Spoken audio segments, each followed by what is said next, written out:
Good morning সবাইকে। আর সকাল সকাল আমি স্নান করে নিচ্ছি বাইরে, বাট আমার চোখ মুখ পুরো ফুলে গেছে, আমি অনেকক্ষণ ঘুমিয়েছি বলে। চলো নিচে যাওয়া যাক। তো তারপরে আমরা চলে গেছিলাম ছতিদার বাড়িতে, আর ওখানে গিয়ে পায়েলিদের গল্প শুনছিলাম। ববি এখানে পাপি মামিকে ডিস্টার্ব করছে, মালতী মাসি এখানে আংটি খালবার জন্য গর্ত কাটছে, আমরা এখানে বসে পড়েছি খেতে। আরে দেখো আমার মা সকালবেলার ব্রেকফাস্টে ছিল ভাত, ডাল, ফুলকপি, আলুর তরকারি। আমরা একসঙ্গে অনেক কজন বসেছিলাম খেতে। আর এই দেখো আমি আর টুসি খাচ্ছি। জামা মামা সব চেঞ্জ করে ফেলেছি, ওটা ভালো লাগছিল না বলে। কোথায় গেল? এই আয় আয়, এটা হচ্ছে টুসি। আমরা আবার বসে পড়েছি খেলতে সবাই। কি হয়েছে বলো? বলো তানু দিদি, তানু তোমার সঙ্গে কেউ খেলছে না? ঘরে আছে, তানু ঘরে আছে, চলো ঘরে। মিঠির এখানে কান্নার রিজনটা হচ্ছে ওর সঙ্গে তানু খেলা করছে না, সেই জন্যই ও কাঁদছিল। ইতিমধ্যে জানতে পেরেছি নাকি এখন আবির খেলা হবে অ্যান্ড কাদা মাখা, মানে কাদা খেলা হবে, মানে সবাইকে কাদা মাখানো হবে করে খেলাতে। নো টেনশন, আমার এই এক্সাইটমেন্টটা বেশিক্ষণের জন্য ছিল না, কারণ আমি জানতে পেরেছিলাম যে আবির খেলাটা বউ ভাতের দিন হবে না, বউ ভাতের পরের দিন হবে। তাই আর কি বলবো গাইস, অনেক কষ্ট হচ্ছিল। আমরা চেঞ্জ করে নিয়েছি, এখানে গর্ত কাটা একদম কমপ্লিট, বাট এখনো রেডি হয়নি। এখানে মিঠি আবার কান্না শুরু করে দিয়েছে, কিন্তু দুর্ভাগ্যবশত এই কান্নার রিজনটা যে কি সেটা জানা যায়নি। আর আমি এতটাই বদ, ওকে না থামিয়ে আমি ওর কান্নার ভিডিও করছিলাম। কড়ি খেলার জন্য যে গর্তটাকে করা হয়েছিল সেই গর্তটাই এখন জল দিয়ে ভর্তি করা হচ্ছে। আর এখানে মামা আর মামি কিন্তু একদম রেডি খেলার জন্য, বাট এখানে স্বপন মামা কিন্তু মামার একটা কথা ফাঁস করে দিয়েছে। সেটা কি কথা তাহলে শোনো।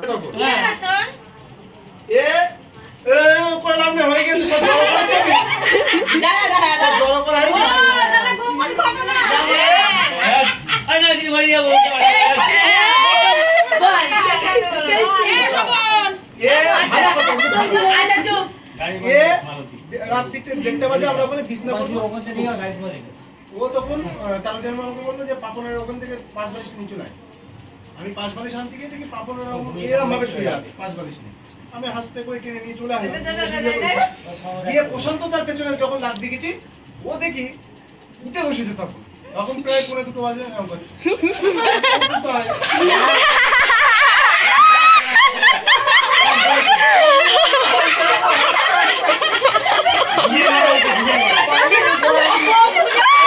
এখানে বাবা মামাকে জোর করে মানে মামিকে কাদা মাখানোর কথা বলছে, কিন্তু মামা তো কিছুতেই মামির গায়ে কাদা লাগাবে না, কিন্তু বাবার চাপে মামিকে কিন্তু একটুখানি কাদা লাগিয়েছিল।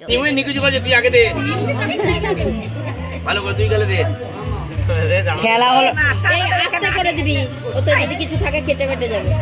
যা হয়েছে নাও। মামা মামিকে লাগাতে চায়নি তো কি হয়েছে, মামি কিন্তু মামাকে বেশ ভালো করে দাড়িতে কাদা মাখিয়ে দিয়েছিল। এই দেখো।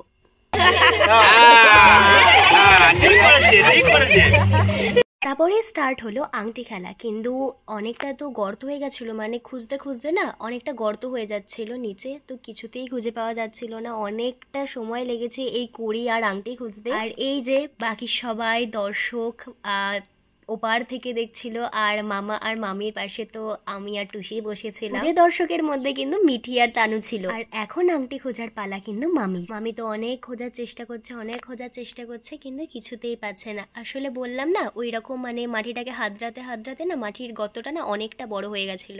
পাপা এসছে। হ্যালো, কি জানো প্রিয়া? পাপা क्या तुमसे मुझसे प्यार करेगा? একটা রিজনের জন্য আমরা সবাই কিন্তু পাপাই দাদার লেগ ফুল করি। সাধনা মাসির শরীরটা খুব খারাপ ছিল বলে বিয়ের পরের দিনই সাধনা মাসি বাড়ি চলে গেছিল, আর বউ ভাতের দিন আসলো। আর এই যে তানু আর মিঠি কিন্তু একসঙ্গে বসে বসে দেখছে। এখানে ভিডিও অন করা হয়েছে বলে কিন্তু মিঠি ভীষণই লজ্জা পাচ্ছে। এখানে এখন হচ্ছে কড়ি খেলা, যেখানে মামি কড়িগুলো আমাদের কাছে কিছুটা লুকিয়েছে, আর মামি নিজের পায়ের তলায় কিছুটা লুকিয়েছে, কিন্তু মামা ঠিক বুঝে গেছে যে মামি কোথায় কোথায় জিনিসগুলো লুকিয়েছে। তাই মামিকে এখানে বলছে মামা যে তুমি আগে ওঠো, তোমার কাছেই লোকানো আছে, তুমি ওই গর্তের ভেতরে করে একটাও লোকাওনি। আচ্ছা উঠে দাঁড়াও না, অত দরকার কি?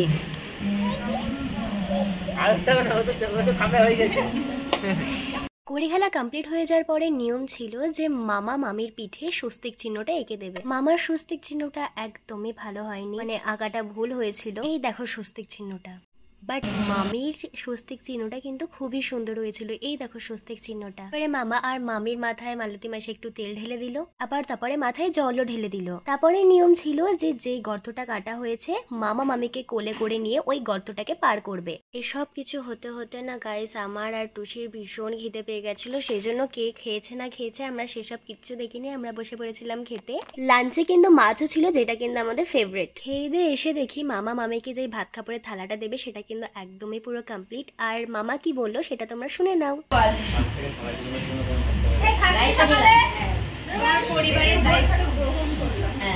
সবাই চারিদিকে এত চিল্লাচিল্লি করছে, এত কথা বলছে, যার জন্য তোমরা কিছুই শুনতে পাও, বাট একটু ম্যানেজ করে নিও। তারপরে মামি মামাকে একটু নমস্কার করে নিল, আর এখন মামা মামিকে মাথা খাওয়াচ্ছে, মাছের মাথা খাওয়াচ্ছে, তারপরে একটু ভাত খাইয়ে নিল। পরে এখানে হচ্ছে ফটো সেকশন, আমরা সবাই মিলে ছবি তুলেছিলাম। আগেই তো দেখেছো আমরা কতজন একটা পরিবারে, তো অতজন তো একেবারে ছবি তোলা সম্ভব নয়, তাই আমরা পার্টে পার্টে করে ছবি তুলেছি। যেমন নেক্সট পার্টে আমার মাও ছিল তার সঙ্গে। তারপরে মামি এখানে ঘি ভাতটা সবার পাতে একটু দিয়ে দিল।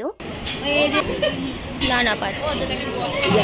দেখো গেটটাকে কত সুন্দর করে সাজিয়েছে।